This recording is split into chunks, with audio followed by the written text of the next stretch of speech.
ओम नमः शिवाय। शिवजी सदा सहाय। ओम नमः शिवाय। गुरुजी सदा सहाय। सारी संगत परिवार को मेरा जय गुरुजी, शुक्राना गुरुजी। सारी संगत परिवार को बहुत बहुत प्यार भरा नमस्कार। संगत जी, जैसा कि मैं गुरुजी के प्यारे से सत्संग आप सभी के बीच रोज रेगुलर हर दिन लाता रहता हूँ, और आज भी मैं गुरुजी की 2 संगत आंटी जी के सत्संग आप सभी के बीच लेकर आया हूँ। और संगत जी, दोनों ही सत्संग इतने ज़्यादा अद्भुत हैं कि सुनने के बाद आप सभी को बहुत ज़्यादा अच्छा लगेगा। क्योंकि संगत जी, पहला सत्संग तो गुरुजी की पुरानी संगत जी का है जो आंटी जी ने रिकॉर्ड करके भेजा है, और दूसरा सत्संग आंटी जी ने खुद की जर्नी शेयर की है, यानी अपना खुद का सत्संग शेयर किया है। तो संगत जी, ऐसे ही अगर आप भी अपने सत्संग शेयर करवाना चाहते हो तो नीचे दिए गए व्हाट्सएप नंबर पर ऑडियो रिकॉर्ड करके ज़रूर भेजें। चलिए संगत जी, अब हम सीधा सत्संग की तरफ चलते हैं। जय गुरु जी। जय गुरु जी, शुक्राना गुरु जी। सारी प्यारी साध संगत को जय गुरु जी। ओम नमः शिवाय। शिवजी सदा सहाय। ओम नमः शिवाय। गुरु जी सदा सहाय। संगत जी, मैं गुरु जी का लख लख शुक्राना करना चाहती हूँ। गुरु जी ने मुझे बहुत बहुत प्यारी सेवा दी है। अपनी एक पुरानी संगत का सत्संग मुझे रिटर्न फॉर्म में भेजा है, जो मैं आपको अभी बोलकर सुनाऊंगी। और ये सत्संग सुनाते वक्त मुझसे कोई भी गलती हो जाए संगत जी तो मुझे माफ़ कर दीजिएगा। ये सत्संग अजय श्याम बुद्धि राजा जी का है। वो कहते हैं, जो लोग मुझे जानते हैं उनमें से ज़्यादातर लोग मुझे आध्यात्मिक नहीं कहेंगे, क्योंकि मैंने हमेशा मौज मस्ती भरी ज़िंदगी जी है। करीब 8 साल पहले मैंने भगवत गीता और वेदांत साहित्य पढ़ना शुरू किया, और इनसे मेरी आत्मा को बहुत शांति मिली। हालांकि मेरे चचेरे भाई गुरुजी के भक्त थे और उन्होंने कई सत्संगों के बारे में बताया था, फिर भी मैंने कभी भी गुरुजी से मिलने का मन नहीं बनाया। जून 2019 में जिस संस्था में मैं काम करता था उसने भारत छोड़ने का फ़ैसला किया। मुझे विश्वास था कि जो होता है अच्छे के लिए होता है, लेकिन मैं डरा हुआ था। अगले महीने 25 जुलाई को मेरी माँ का 80वां जन्मदिन था और मेरे करीबी दोस्त उन्हें बधाई देने घर आए थे। अचानक मैंने उनसे कहा कि मैं गुरुजी से मिलना चाहता हूँ। मुझे समझ नहीं आता कि यह इच्छा कहाँ से आई। हम में से किसी को भी बड़े मंदिर का पता नहीं था, ना ही गुरुजी के बारे में कुछ भी पता था। हमने ऑनलाइन मैप्स की मदद से दोपहर करीब 2:30 बजे बड़े मंदिर हम पहुँचे, जो शाम 6 बजे खुलने के समय से काफ़ी पहले था, और सौभाग्य से वह गुरुवार का दिन था। मैं और मेरे दोस्त वसंत कुंज के एक मॉल में कॉफ़ी पीने गए। मैं शाम 6 बजे तक वापस आना चाहता था, इसलिए मैंने एक टैक्सी किराए पर ली। टैक्सी में बैठकर मैंने gurujimaharaj.com वेबसाइट खोली और उनके उपदेश पढ़े। कुछ उपदेश मेरे दिल को छू गए। टी पॉइंट जंक्शन पर टैक्सी छोड़कर मैं भक्तों को बड़े मंदिर ले जाने वाली शटल में बैठ गया। मुझे नियमों की जानकारी नहीं थी, इसलिए मैंने अपने एक सहयात्री से इस बारे में बात की।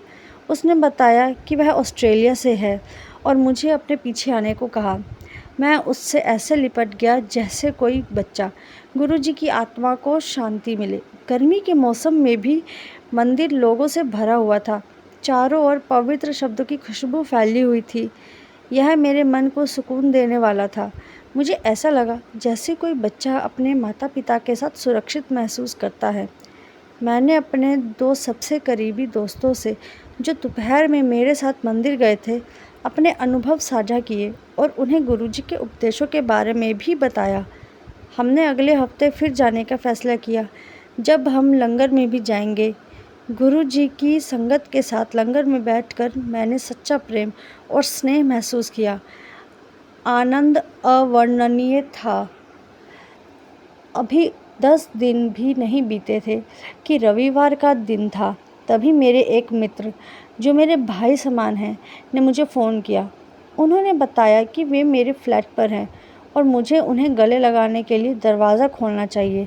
उन्हें देखते ही सबसे पहले मेरी नज़र इस बात पर पड़ी कि उनकी कमीज़ पर गुरुजी की तस्वीर वाला पिन लगा हुआ था। मैं दंग रह गया। मैं अपने मित्र को 20 वर्षों से जानता था, फिर भी गुरुजी के साथ उनके संबंध के बारे में कभी नहीं जानता था। मैंने उन्हें सारी बात बताई। उनमें मुझे एक गुरु मित्र और भाई मिला जिन्होंने गुरुजी के बारे में मेरे अनगिनत सवालों के जवाब दिए। फिर स्वाभाविक रूप से मुझे अपने आस पड़ोस में रहने वाली संगत से जान पहचान हो गई। अब हम लगभग हर हफ्ते बड़े मंदिर जाते थे और शब्द सुनते थे। गुरुजी की सद्भाव और एकता की शिक्षाओं का अभ्यास करना। एक जोते सब जग उपजे।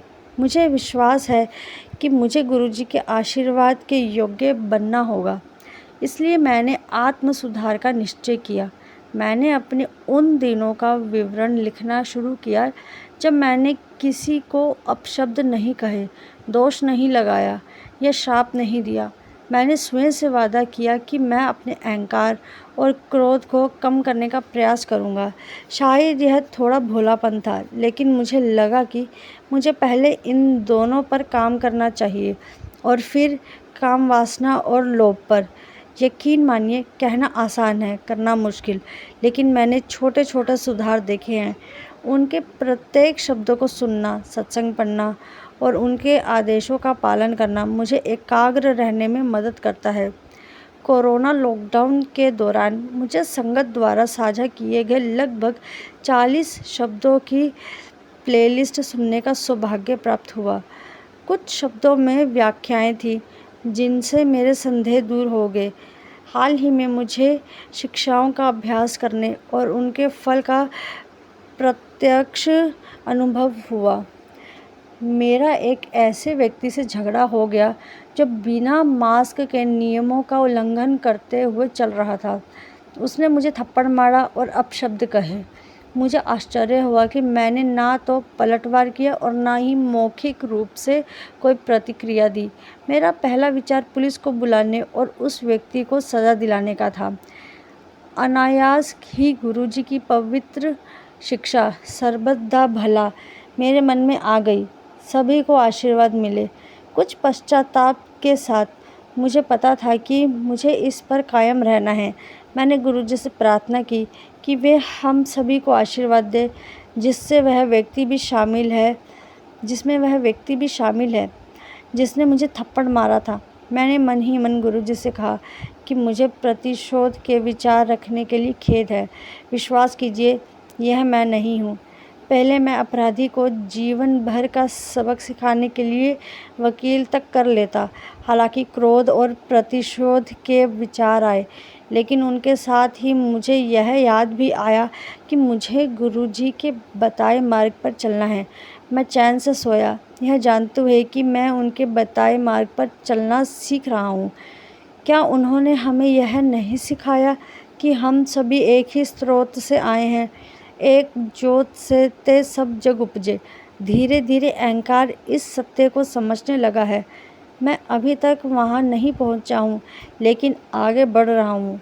उनके साथ मेरी यात्रा को अभी 1 वर्ष ही हुआ है और मुझे मानसिक शांति प्राप्त हुई है। उनके प्रति समर्पण करने से मेरा या मेरे गुरु मित्रों का कोई भी कार्य रुका नहीं है। वे प्रतिदिन अपना आशीर्वाद बरसाते हैं। उनके द्वारा मुझे और मेरे जैसे अनेकों को मार्गदर्शन देने के लिए किए गए सभी कार्यों का वर्णन करना उनका अपमान होगा। वे भगवान शिव के सभी दृष्टांतों के अनुसार अत्यंत उदार हैं। वे सर्व कृपालु स्वामी हैं। मेरी सुबह की प्रार्थना है कि वे मुझे अपनी सेवा और स्मरण का आशीर्वाद दें और मैं प्रत्येक क्षण को कृतज्ञता के साथ ग्रहण करूं। मैं जानता हूं कि वे बुरे कर्मों को हमें हानि नहीं पहुंचाने देंगे। मैं उनसे प्रार्थना करता हूं कि वे मुझे एक बेहतर इंसान बनाएं जो हमेशा उनके आशीर्वाद के योग्य हो और मैं उनका धन्य अनुयायी बना रहूं। जय गुरु जी। शुक्राना गुरु जी। बहुत बहुत अच्छा सत्संग था संगत जी, और ये सत्संग सुनाने में मुझसे कोई भी गलती हो गई हो तो मुझे माफ़ कर दीजिएगा। ओम नमः शिवाय। शिव जी सदा सहाय। ओम नमः शिवाय। गुरु जी सदा सहाय। जय गुरु जी। शुक्राना गुरु जी। अनंतम अनंतम शुक्राना गुरु जी। जय गुरु जी। जय गुरु जी। शुक्राना गुरु जी। तो आज सोमवार के दिन मैं गुरु जी का शुक्राना सत्संग शेयर कर रही हूँ। बहुत टाइम से गुरु जी का मेरे पास आ रहा है कि शुक्राना सत्संग शेयर कर, शुक्राना सत्संग शेयर कर। और मेरे पति अंकल की तरफ से भी मुझे शुक्राना सत्संग 4 शुक्राना सत्संग शेयर करने को बोला है गुरु जी ने। हर गुरुवार को मुझे करना है, तो वो भी मैं करूँगी। अभी के लिए मैं बताना चाहूँगी कि थोड़ा अभी हमारे लाइफ में भी थोड़ा गुरु जी का टेस्ट चल रहा है। और मेरे पति अंकल की जो जॉब थी वो अभी मतलब गुरु जी ने ही वो जॉब दिलाई थी। वो बहुत बड़ी ब्लेसिंग थी गुरु जी की। तो मेरे पति अंकल को वो जॉब मिली थी और कुछ दिन पहले मैंने सपना देखा था कि वो जॉब नहीं रही। और मैं सपने में ही गुरु जी से बोल रही हूँ कि गुरु जी प्लीज़ आप सब संभाल लेना। और बस भरोसा है कि गुरु जी सब संभालेंगे, क्योंकि गुरु जी ने ही मेरे पति अंकल को इतनी अच्छी जॉब ब्लेस करी थी। और अभी तक गुरु जी ही देख रहे हैं। ऐसा मैं नहीं कहूँगी कि कुछ गलत हो गया, कुछ बुरा हो गया या हमारे पास किस चीज़ की कमी है। गुरु जी ने ही सब दिया है और अभी भी पूरा विश्वास है कि गुरु जी ही सब आगे संभालेंगे। और इंसान हमेशा टेंशन करता है, लेकिन मैंने महसूस किया है और हमेशा देखा है कि मैं परेशान नहीं होना चाहती हूँ, बट कभी कभी चीज़ें सोचने लगती हूँ तो परेशान हो जाती हूँ। लेकिन फिर थोड़े टाइम बाद देखती हूँ कि गुरुजी ने मुझे जिस चीज़ की कमी थी वो चीज़ गुरुजी ने कर दिया है। तो बस वही कहना चाहूँगी जितनी भी संगत है जो मेरे शुक्राना सत्संग को सुन रहे हैं कि हमें परेशान नहीं होना है। और मैं बहुत अच्छी चीज़ बताऊँगी कि मेरे पति अंकल जो कि गुरुजी को मानते हैं, लेकिन मतलब ऐसे वो डेली पूजा पाठ नहीं करते हैं, लेकिन हाँ वो भी गुरुजी को मानते हैं और हम अक्सर बड़े मंदिर जाते हैं। और अभी मैं मेरे पति अंकल बच्चे हम सब अभी बड़े मंदिर के दर्शन करके आए और मुझे बहुत रोना आया वहाँ जाके, क्योंकि मैं ऐसी गुरुजी से मतलब हर महीने मिलना चाहती हूँ। और इस बार मुझे थोड़ा लेट हो गया, 3 महीने के बाद मैं गुरुजी के पास गई। गुरुजी ने मुझे बुलाया तो मुझे बहुत ऐसे रोना आ रहा था कि गुरुजी ने मुझसे कोई गलती हो तो मुझे माफ़ कर दीजिए। और सच में गुरुजी, अगर मैंने कोई गलती की हो, मेरे पति अंकल मेरे बच्चों से कोई गलती हो तो मैं माफ़ करिएगा गुरुजी, बट अपना साथ कभी मत छोड़िएगा गुरुजी। आपके बिना मुझे नहीं लगता कि अभी इस मेरी ज़िंदगी पॉसिबल है। तो अनंत शुक्राना गुरु जी हर चीज़ के लिए, जितना भी आपने दिया बहुत दिया है। और मुझे पता है कि अभी भी जो भी होगा वो बेस्ट ही होगा, क्योंकि बहुत सारे मैसेजेस गुरु जी के आ रहे हैं कि धन की वर्षा होगी और नाम रोशन होगा। और मतलब मैं बता नहीं सकती, इतने पॉजिटिव मैसेजेस गुरु जी के आते हैं कि तो परेशान क्यों होती है, मैं तेरे लिए ही काम कर रहा हूँ, या सो रखी ऐसे करके। और मुझे विश्वास है और मेरे पति अंकल को भी विश्वास है कि ज़रूर कुछ बहुत ही अच्छा होगा।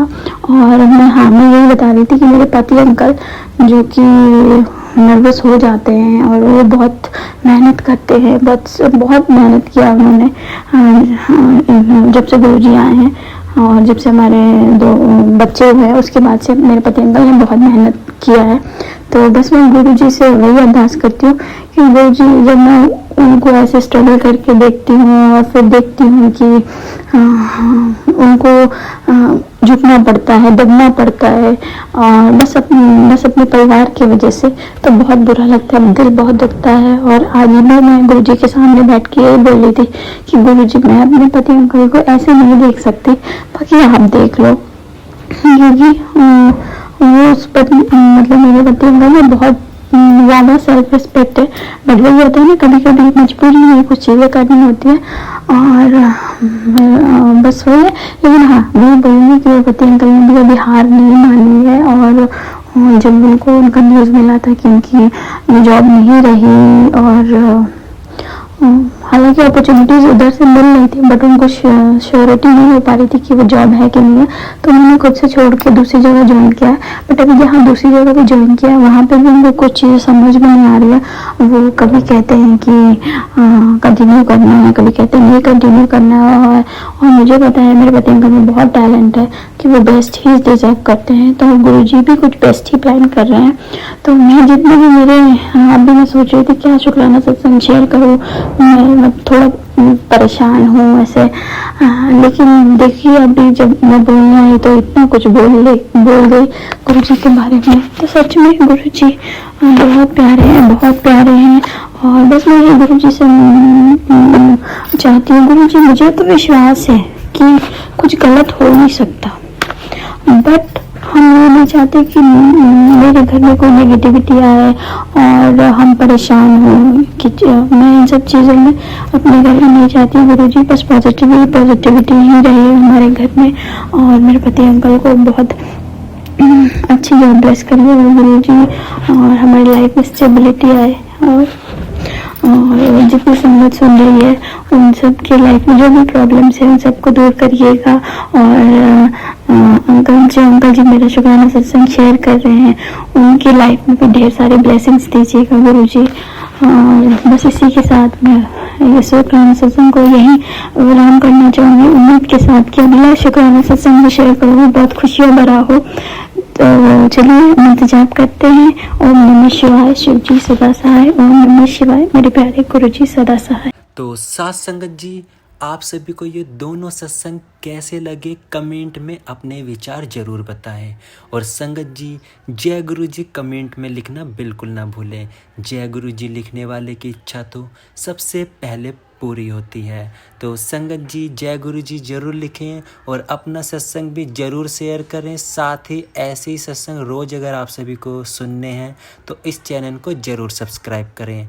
आप सभी के बीच गुरु जी का एक और प्यारा सा सत्संग लेकर मैं ज़रूर लौटूंगा। तब तक के लिए आप सभी को मेरा नमस्कार और सारी संगत परिवार को मेरा जय गुरु जी।